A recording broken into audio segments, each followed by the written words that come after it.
Welcome to Maneuvering Music, a vocal music podcast based at Miami University in Oxford, Ohio. My name is Carrie Sullivan, and I am pleased to be your host for today's episode. Today we'll be talking about the process of applying, auditioning, and selecting grad schools as a music major, and what to expect at every step of the way. Starting any new phase of life is scary. I'm sure those of us who are in our undergrad right now remember how terrifying it was to apply and audition at each of our schools, especially the ones we wanted to go to the most. The terror only amplifies when it comes to even higher education and higher stakes. So, we figured we would have an actual grad student in music come on today to explain to us how to go about the process in a less intimidating, more thoughtful way. Today we'll talk to Matthew McManus, a recent graduate of Miami University, about just that.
So as we've just mentioned, I'm here today with Matthew McManus, who just graduated last year from the Miami University Voice Department, and I guess the university as well. I guess you went here.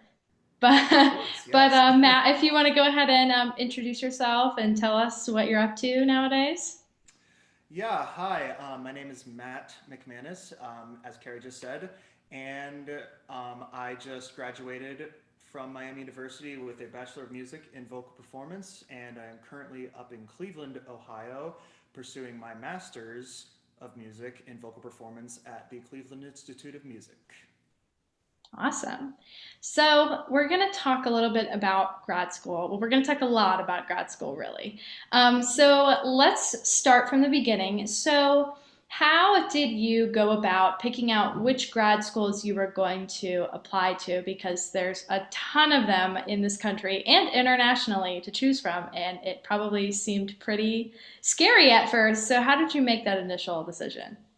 Yeah, it's definitely overwhelming. Like you said, there's so many um, programs in the country, and you can just be like, well, how can I just choose one?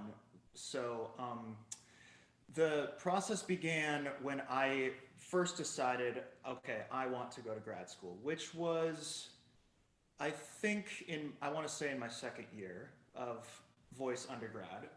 And so the first step I would say that I took is I went to my teacher, my voice teacher, and I told her that I wanted to go to grad school, and she was someone whose opinion I trusted, and she gave me a list of potential grad schools that I could look at, because she would have, she, like any teacher at any music school, would have connections with other teachers at schools around the country. So she would know what teachers would work best for me and what programs she could see me going to. So that was definitely the first step I took.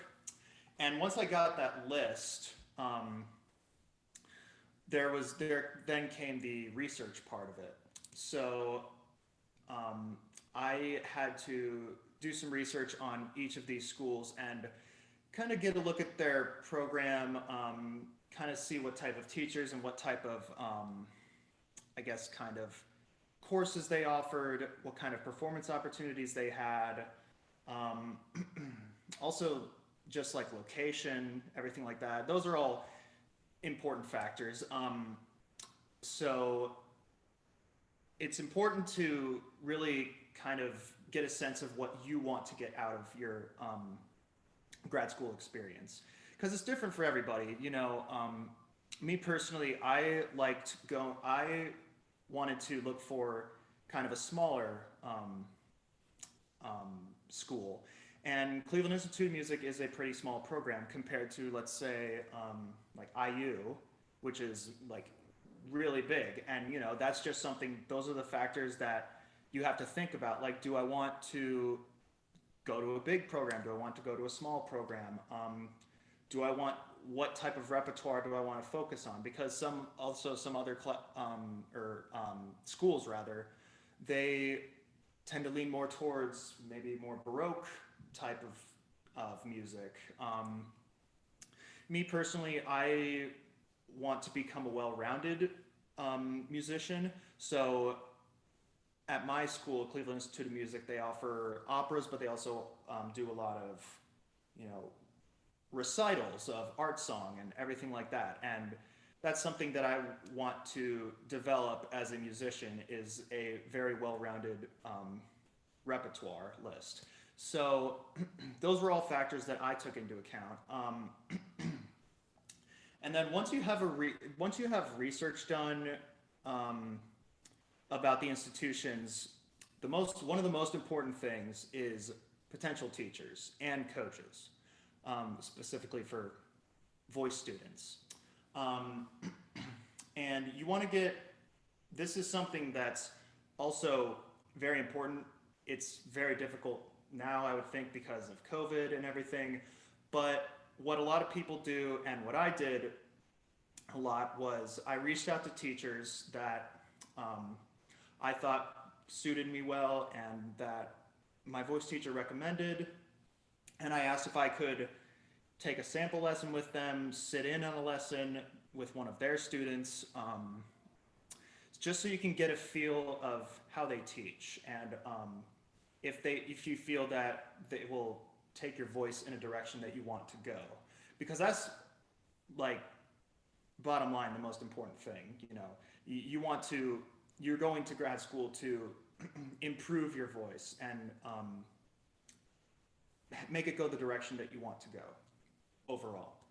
So before COVID, I took a couple sample lessons at a couple of schools that I was looking at, and they were really good. They were really good experiences. It was nice to get a different perspective on how that all worked out. So that was something I felt that was invaluable in the whole process, in making my decision.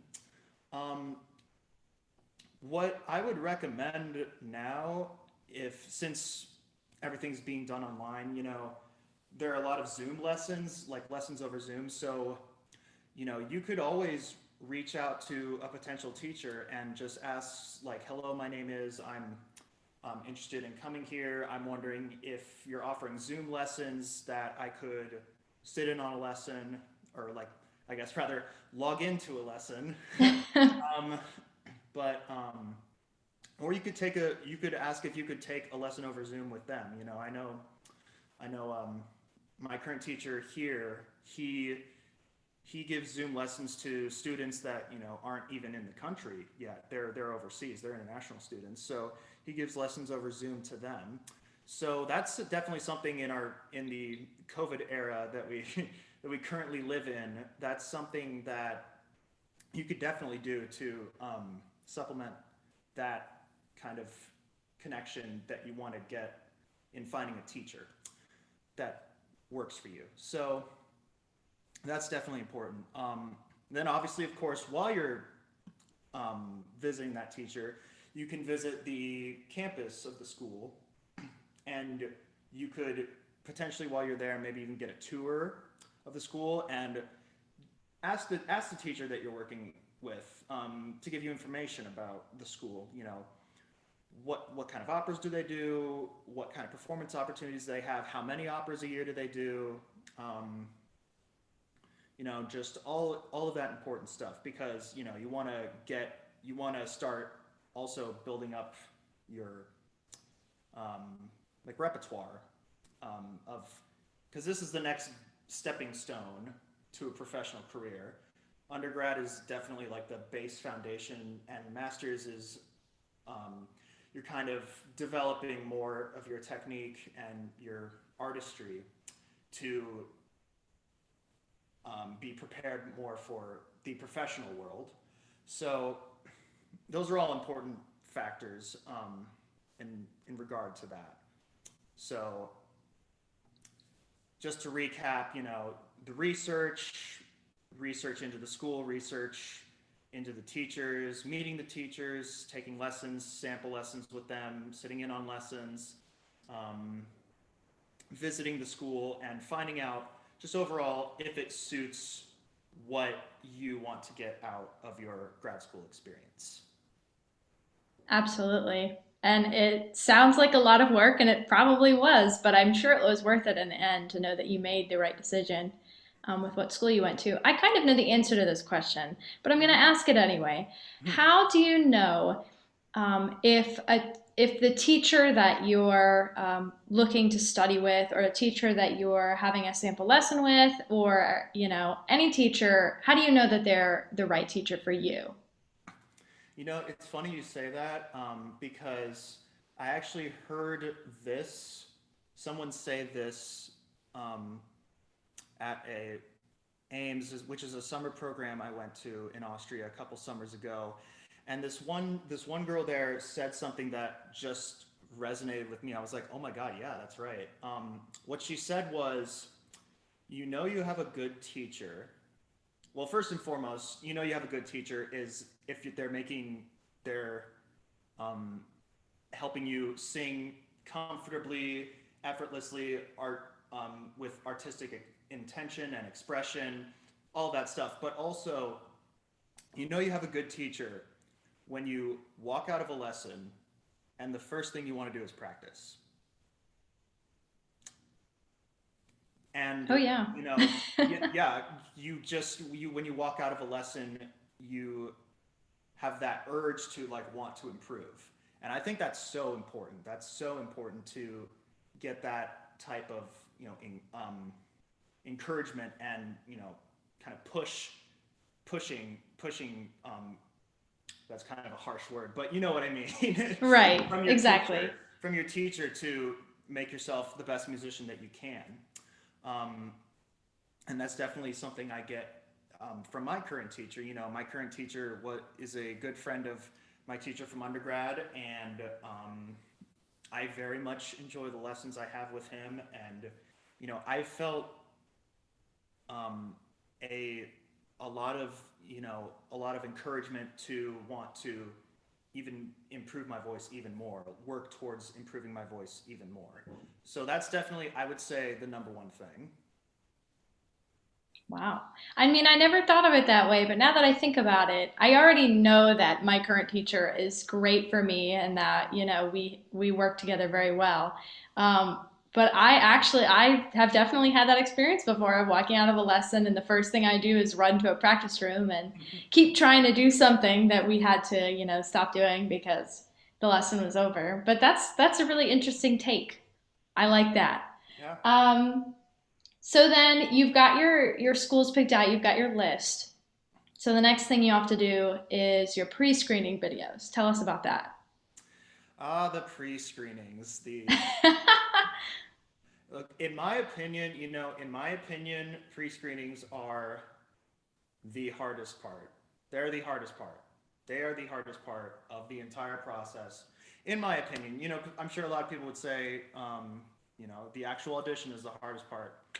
No, in Well, my no, because opinion, the audition is scary, but the pre-screen, I mean, you could do it. You could do as many takes as yeah, you want. yeah, You just yeah, keep going until you feel like it's perfect, but at the yeah. audition, it's a one and done. Mm-hmm. Yeah. So pre-screenings, I would say do them as early as you can because, excuse me, they're the first time you do them, they're not going to be perfect. They're just not.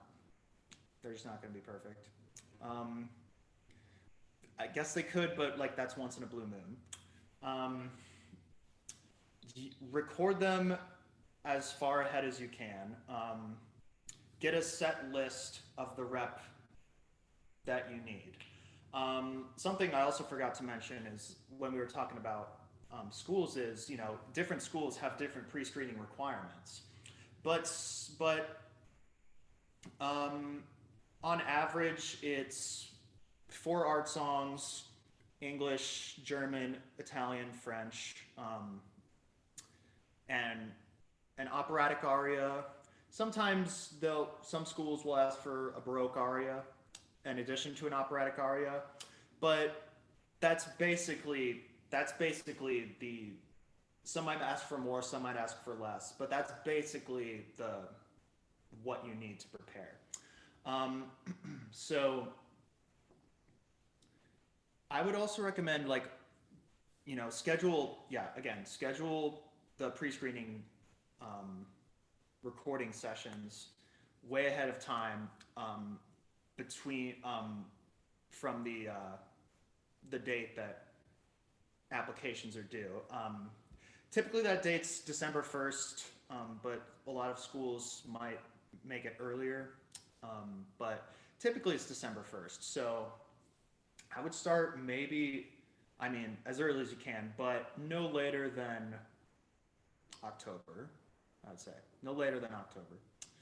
Um, and make a plan for what you want to sing in that session. Obviously, don't don't expect to get through all the rep in the first session. Don't start with your big aria and then think like, okay, now I'll sing this nice gentle art song, that my voice is now just like it just went through this huge aria and now I have to sing this little art song. Nope. No, it's not going to work out. Absolutely It's not. not going to Nope. work out that way. It's not going to work out that way. And get in contact with coaches that you have. You'll probably if you're like what I did, want to go straight into grad school, you'll be able to work with your coach at your undergrad school, and they'll be able to um, accompany you and work with you on that. And yeah, the standard I guess places for pre-screening videos. I did mine in a church, and that's standard. That's a lot of people do their pre-screens there. Some of them I did in my vocal coach's studio. Not many though, but most of them I did in a church. We just got like a Sunday afternoon, and we set one aside and just did them. I don't exactly remember how many pre-screening sessions I actually did, but that's typically how we did it. We did multiple takes. I sent them to my voice teacher, and she reviewed them, and we both determined, okay, these recordings are good. These ones maybe do another session, and the reason why you should start early is because the later you start, the more you'll be like, oh god, I got to get this right now. I got to get this right, and that'll make you hold everything, not sing your best. Oh yeah, and then also it's winter. It's like fall going into Oh winter. god, And yeah, especially if yeah, you're still in college, everybody's sick in the yeah. fall constantly. It's a petri dish. It's a petri dish. Exactly, especially now. Yeah, especially So now. if you can do your pre-screening videos in like July, maybe that would be for the best. Exactly. Yeah. Um, but yeah. So I know that was kind of all over the place describing that. But, pre-screening videos, you will feel like that. Right, it is So a little bit all over the place. yeah, just I would say just mentally prepare for those, because they are not fun, but they're really, it's kind of once you're done, it's a rewarding experience in and of itself. I remember being like so relieved after getting all my pre-screens done. It was great. It was really nice. Hmm. Oh, and another thing that I would recommend is now it might be kind of difficult, but if you can, take your pre-screening rep to a competition. Like I did that with Nats last year. That's a And good idea. yeah, because you get comfortable singing in front of people. Not that you're doing that with your pre-screening, but you know, you can get like feedback if the competition is a competition that gives feedback. So definitely like Nats. I think this year it's like online and people are submitting. Or that might Yeah, have we already just did happened. those. Oh yeah, you just did They're those. kind of taking forever to judge them, but we did submit those a few weeks ago, yes. So it Yeah. was very much, it reminded me of recording my pre screenings for undergrad.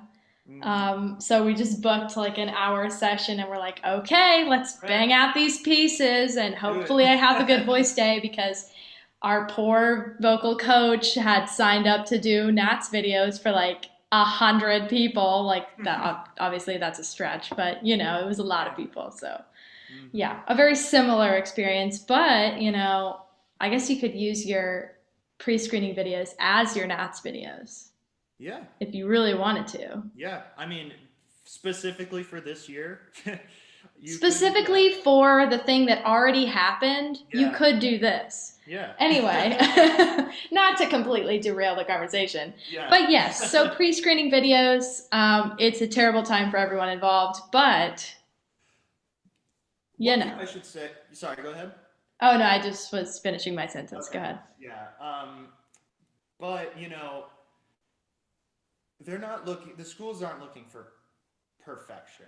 They're looking for a refined sound that's clearly been worked on um, very diligently throughout your undergrad career. They're looking for artistic expression. They want to make sure that this person clearly knows their text. Um, and they're looking for something that they can work with and they can be like, okay, this person is great. This area might be a little lacking, but we can work on that over the next 2 years. So they're not looking for absolute, you have to do everything perfectly. But yeah, they are looking for a refined sound and a refined sense of artistic expression that has clearly been worked on over the past 4 years. Right. I already And, sound like a broken record, if but you were yeah, a perfect singer, why are you you spending the wouldn't money to go to you grad wouldn't school? have to go. Yeah, You don't even have to go if you're perfect. yeah, That's the reason you're going to grad school is because you want to keep getting better, and they yeah, know that. So, I mean, we all have that complex where we want to be completely perfect all the time. That's just an artist thing, but set that aside, leave it at the door, and just record your pre-screening videos and don't cry about it until hmm later. So yeah, that's that on that. So then you get through the pre-screening round and they send you an email and they're like, "We love you. Come audition for us." Um, so obviously nobody this year is doing in-person auditions. But I do think that we'll be back to in-person auditions hopefully soon. So what was that experience like for you doing the in-person auditions? The travel, everything really involved with that. yeah. This part also was a little stressful because I wanted to plan out visiting the schools that I passed the pre-screening round with, but I didn't want to do ones like back to back. I wanted to give myself time to, you know, like chill out after my audition, for lack of a better way of saying. But it is a big mental toll going traveling somewhere and giving an audition for a place that you want to go attend school for the next 2 years. It is a big mental toll. So I gave myself 2 weeks in between each audition. Um, and every school is different. We'll have different audition dates and weekends. Some schools, I'm not sure if all schools do this, but I know some schools, if you're not able to make any of the audition days, they can make arrangements for you. Um, but I gave myself 2 weeks in between each audition, and what I did was well, actually, I didn't really do this, but one thing I'd recommend doing is try and make it so that the schools that you're auditioning at increase in um, you wanting to go there. So maybe on the list of schools that you've passed the pre-screening round, of those schools that you want to go to the least, audition there first, and then next step up. That's the second audition. Then you keep going where your last audition is your number one school that you want to go to, because at that point you'll feel more relaxed and it'll feel like second nature to you. I know that was definitely the feeling that I had um, going through my auditions. With each passing one, I got more and more relaxed, and it felt more natural. Well, that I should have known that when I was auditioning for undergrad. I literally my first audition I did for undergrad was my dream school. So, and the audition was at like 9 o'clock in the morning. So here I am. My mom and my boyfriend are here with me. I'm like, I don't know where I am. Like, do I have to announce my pieces? Like, I don't even know what's going on. And then I didn't get in either. So the first result that I got back was a rejection. And I was like, wow, so that's great. Yay, college. So definitely, and I feel like the stakes are probably higher for grad school. Um, that's just a guess, and I'm pretty sure I'm right. So, yeah, do what Matt just said, because that sounds like a really good idea from someone with experience with that particular mess. Anyway, continue. Yeah, no, just definitely, because like I said, my first, your first audition, you'll be, I don't want to say confused, but you'll be kind of like, I guess, kind of starstruck. You'll be at this school that you really want to go to, and you might not be, depending on who you are, you might not be as focused as you'd like to be, um, and you might be a little, like, what's the word? Just like feel like kind of small compared to like the entire school. You know what I mean? Just Yeah. like Hmm. so definitely kind of increase go throughout with increasing you wanting to go to the school. That was a terrible way to say that, but you know what I We know what you meant. We've crossed this point already. Yeah. We know. Yeah. So there's that. Oh dear. Well, what happens after that? You just wait and get your results. Yeah, one of three things will happen when the results come, and that is one, you'll get in, which awesome. Two is you don't get in, which, sucks. Hmm. But three, you might get what's called waitlisted. And what waitlisted means is, just in case for anybody that doesn't know, what getting waitlisted means is they listened to you, they liked you. Um, there's not really in the list of people that they're planning to accept. There isn't a spot available right now, but they haven't heard back from everybody yet. So if one person that they wanted to go there decides to go somewhere else and that spot becomes available and you're next in line on the wait list, they accept you. So that's how getting waitlisted works, and it can take a long time. I remember my teacher in undergrad told me a story about one of her, I think it was one of her former students, and he auditioned at a school and got waitlisted and didn't hear back from them throughout the entire spring semester and the entire summer, and kind of just like moved on from it until August rolls around, and they emailed him and said, we had this student who accepted enrollment and just now backed out. Would you like to go here? And within the week, he moved halfway across the halfway across the United States and went there for school. So, getting weighted Wow. is really it, it can be hard to wait for, um, because you never know when it's gonna come, and having that lack of closure can suck. But all in all, you know, it's something that could potentially happen. So, Yeah.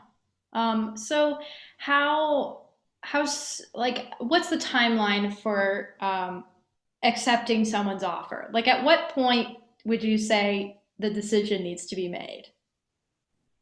um, the school making the decision to Yeah. that. Yeah.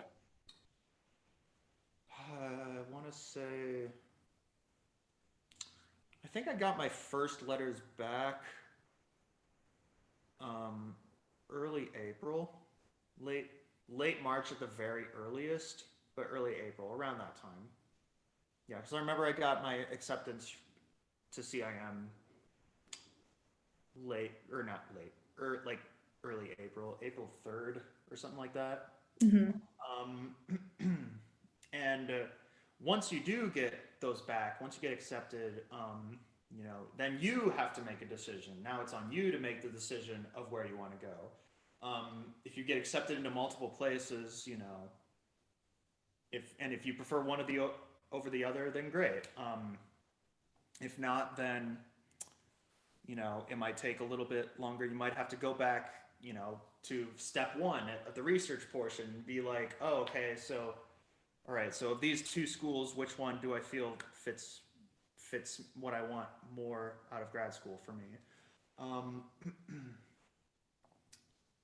Another big important thing, which is a big in deciding where you want to go, is financial aid. Definitely. Um, what they offer you, what each school offers you. Um, that's definitely a big thing, and they'll usually tell you what they're offering you with your acceptance letter. They'll let you know that, and you don't have to make a decision right away. I know, like, it's they give you time to make a decision. Like, I think about, like, most schools, it's like, I want to say 2 weeks after they send out the acceptance letter. They give you like a 2 week period, and that's the period, going back to waitlist. That's the period where, you know if you get waitlisted, that over that time frame, you could potentially expect an acceptance letter. Um, or unless it's the case that I was talking about earlier, where somebody enrolls, wants to go there, and then drops out at, like, right before the semester begins. But it happens. It can happen. Hmm. Um, but yeah, yeah. So I would, Okay. yeah, like early April, around that time. Fair. Very, very fair. So now, of course, at this point, you're in grad school. We're almost done with the first semester. So, as someone who is still in undergrad and really, in the grand scheme of things, is still getting used to undergrad, I'm a first semester of my second year, so I'm not even halfway done with undergrad. How has grad school been different from what you experienced in undergrad at Miami? Um, that's a great question. Definitely, there's less time in classes, and more times expected of you to be practicing and learning music. Like, I'm definitely taking less classes than I did in undergrad, but I have been busy. Trust me, I have been busy. I have been very, very busy learning music. We had a socially distanced scenes program this semester, which we were very fortunate enough to be able to do given the circumstances. Excuse me. And on top of that, I'm preparing for two master's recitals. One I'll give next semester, and then one I'll give next year. So, it's a lot. It's a lot of music, and I'm also preparing to um, audition for. There, we're doing another scenes program next semester, and then I'll have rep for that. And so, it's a lot of stuff that they rely teachers generally rely on those higher ed people, graduate students, to participate in. So there's really a higher emphasis on your instrument. I'm taking like theory classes, and I'm taking I have a master seminar that's focused on research, and those are all important. That's all important factors. But the main thing is you're here to improve your instrument, and they know that. So yeah, I'd say that's a main difference in grad school. It's not so much as a all encompassing you know workload of all these different factors with lessons within that. It's definitely more lesson focused, I'd say, and Well, perform. that just sounds like a dream come true for me because if I could spend all day in the practice room, I would. And that's not facetious at all. And that wasn't facetious either. I sound so sarcastic right now, but I legitimately, like, if I could spend, most of my time working on rep and learning new music, I most definitely would. Oh yeah, yeah. So it sounds like a dream come true for me. I mean, it's great, and like if you enjoy doing it, then it doesn't feel like work. I'll admit sometimes it definitely feels like work sometimes, but I you mean know. that's normal. But I mean it's great. It's great. Right, It really right. is. You know that you're supposed to be there and you're supposed to be doing what you're doing. It's very clear that you've made the right decision. Yeah, yeah. So, I mean, that it sounds like you're having a great time. I'm very much enjoying it. It's very great. I'm definitely getting good instruction here. I'm learning a lot about my voice and where it's going, and it's been really, really terrific. And I'm excited to, you know, continue through Absolutely. next. Yeah. Have So I know that the discussion of grad school kind of comes up around junior year in undergrad. They kind of start being like, okay, like, are you going to do your master's, and if so, where? Um, but in once you're in grad school, do they start talking to you about like, are you going to go do your doctorate, or like, is it more like career focused, or do they talk to you about your future at all? They definitely, there's definitely, I would say, as a very like, blurred line answer, it's more career focused. They give you, you're definitely exposed to a lot of connections in that they present you with, potential, like auditions that are coming up for places, young artist programs, and everything like that. I know I've gotten like a couple emails from the faculty about um, some things that unfortunately it's kind of weird with COVID right now, but um, so I'd say yeah, it's I say this very loosely, but I'd say it's, at least in my experience so far, it's been more career focused. But they're definitely um, is also an aspect of preparing for a doctorate or like an artist diploma even. Because I also do research. There's also research and a research aspect of it. So that's mostly in my master's seminar class, and that's stuff I would be doing if I decide to go get a doctorate somewhere down the line. You know, in there's also a audition prep, so that's definitely more career focused or artist diploma focused. So really, it's what you make of it. It's what you make of it. It's you could take classes that you want that can make you go in the right direction that you want to go in. You could choose to take more research-based classes, or you could choose to take more like kind of technical or like lit classes and like vocal lit classes, and that could give you a better understanding of like all the vast array of repertoire if you choose to go perform. So yeah, I'd say it's what you make of it. My experience so far has been, I think, more career based, but yeah. Great. Well, I feel very informed. I feel very educated, and I'm sure our listeners do as well. Do you have any closing remarks? Anything else that you want to mention? Um, Throughout the process, it's really hard. Be kind to yourself.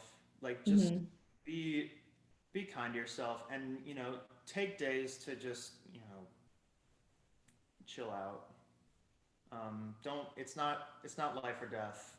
Don't let it control your life. It's really, you're going to grad school because you love to perform music, and that's what grad schools want to see.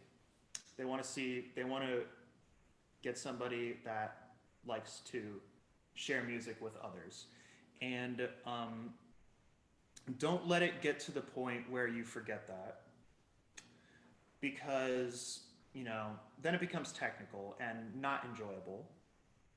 So definitely never forget why you're doing it. Take some time for yourself, be kind to yourself, and you know once you're done, it's very rewarding. So that's what I would say.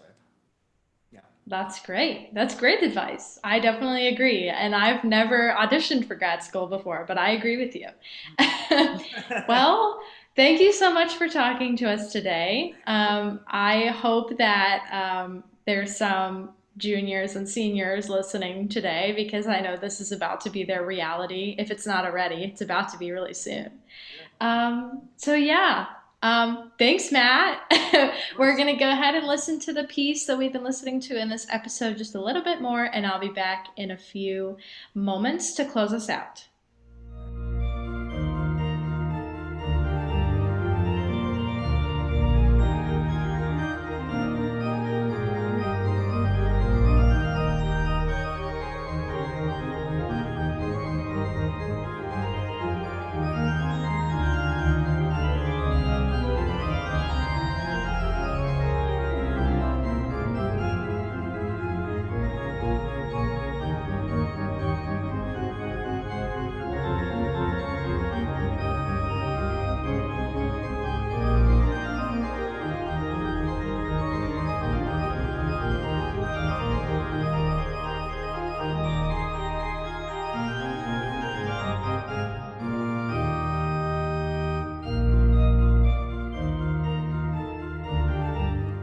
Thank you for listening to this episode of Maneuvering Music. We hope we have calmed the anxieties of any juniors or seniors in college going through this process and helped them find their next steps in the process. A special thanks to Matt McManus for appearing on today's episode and lending his helpful insight and advice to our topic of discussion. The music featured in today's episode has been Organ Sonata No. 1 in E-flat major by Bach, performed by Yevgeny E. Moshkin. We would like to thank him for allowing the use of his beautiful recording in this podcast. We hope you have enjoyed this episode. My name is Carrie Sullivan, and this has been Maneuvering Music at Miami University.